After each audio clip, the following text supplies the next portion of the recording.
Fish Clips, welcome back.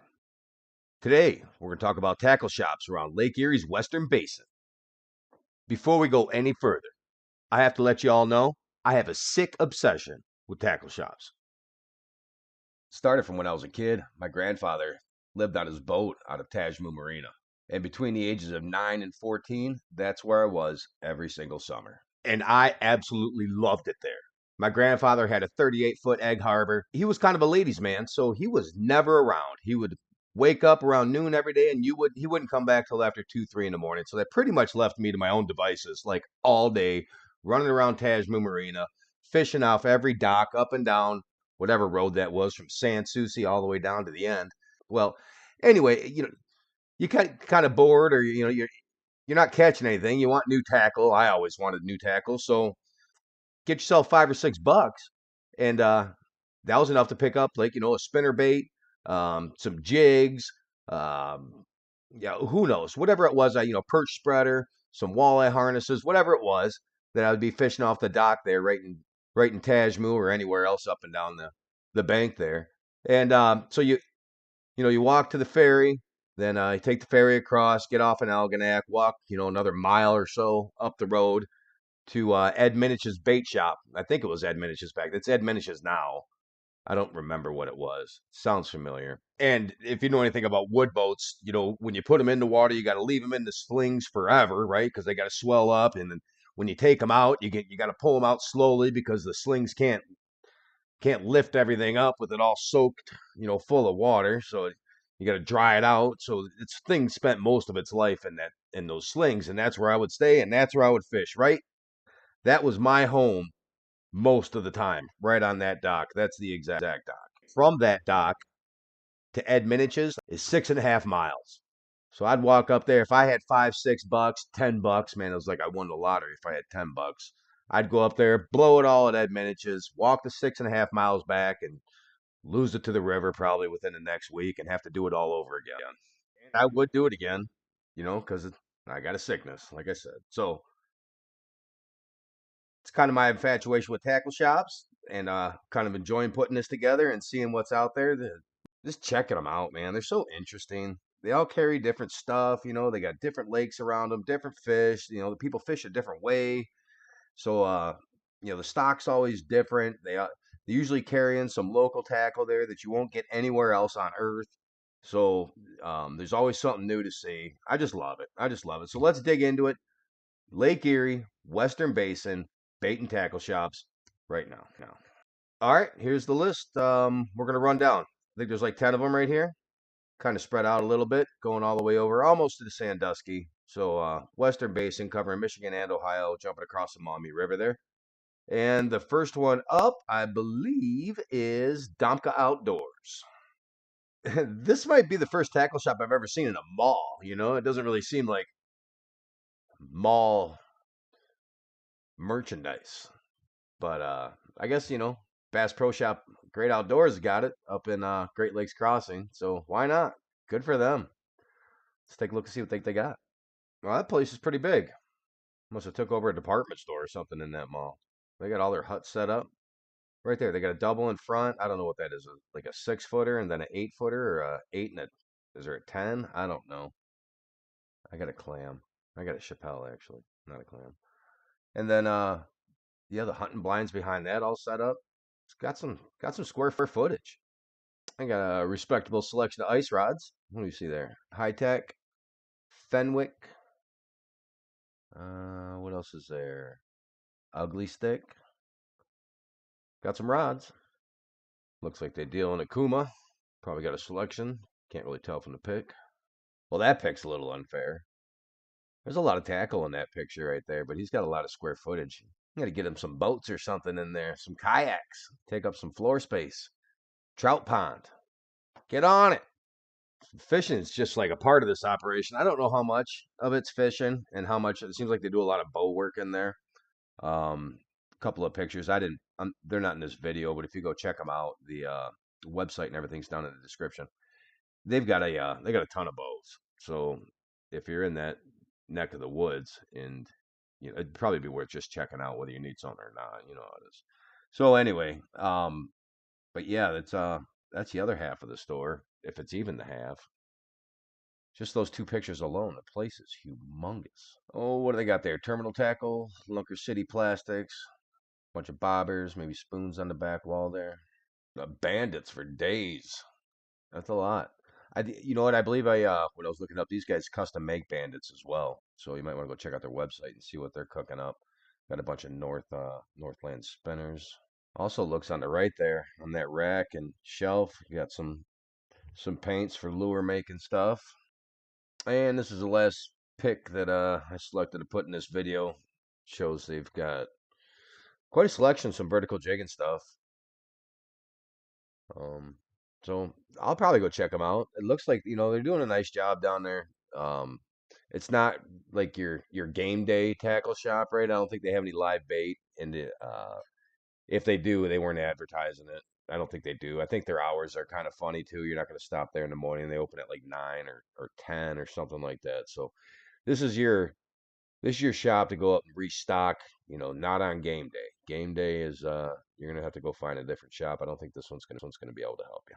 All right, next is Just Bait and Tackle, also Monroe, a little bit closer to the lake. This is your game day tackle shop, right? They don't have all the stock that maybe Domka's has, but it looks like they do have a nice stock there.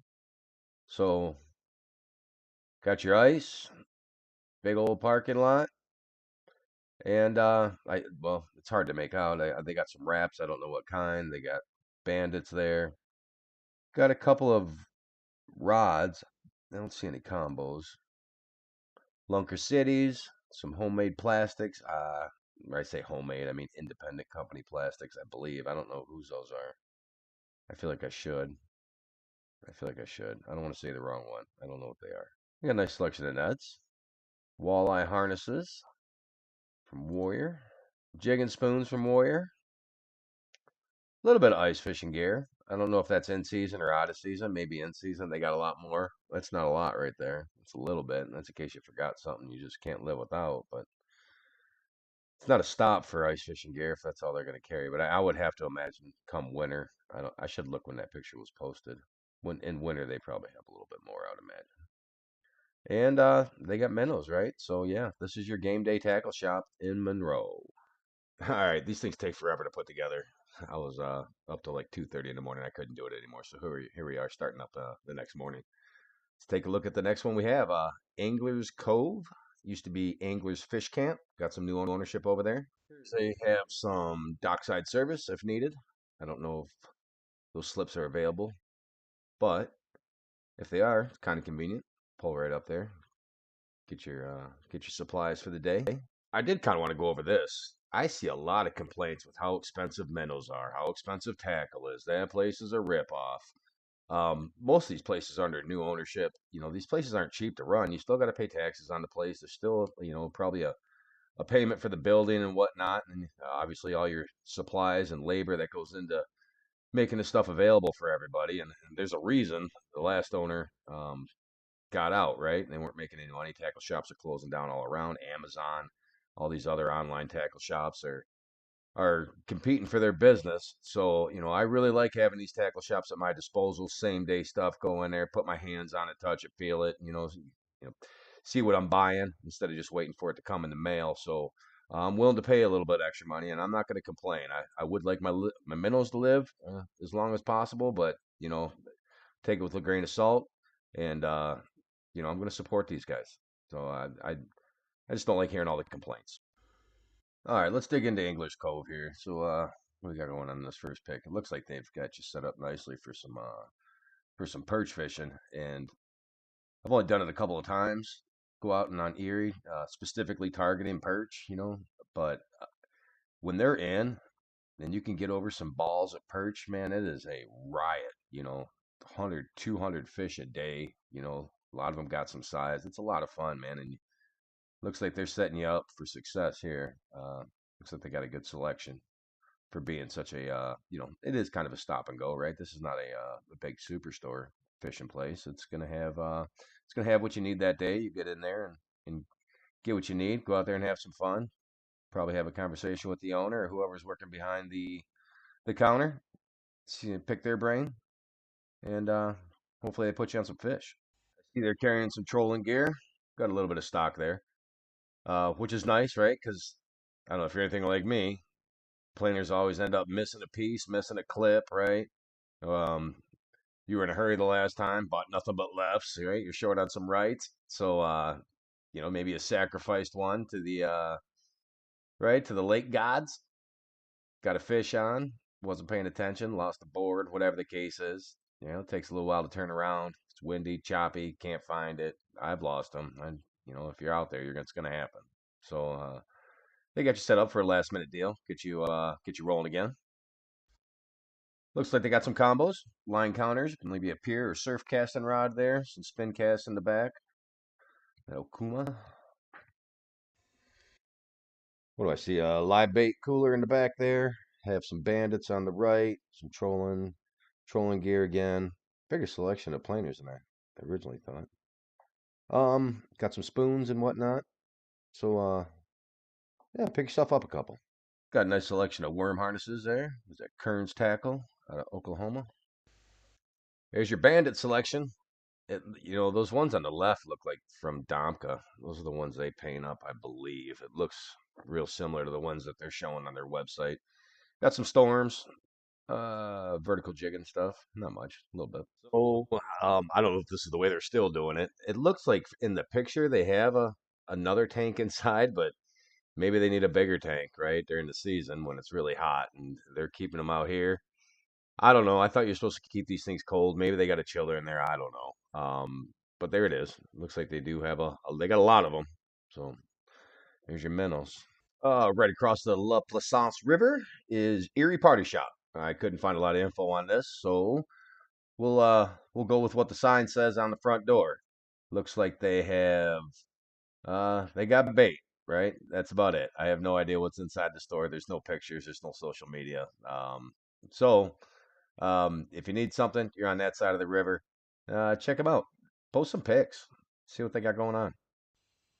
All right, we're gonna make this the last one. We'll stop here. This is the last one in Michigan that's along the western basin of Lake Erie. I got to gabbing too much in the beginning of this video, so this thing's gonna be forever anyway. A little bit longer than I like to make them, but let's talk about this place, and I absolutely love it. Fisherman's Cave.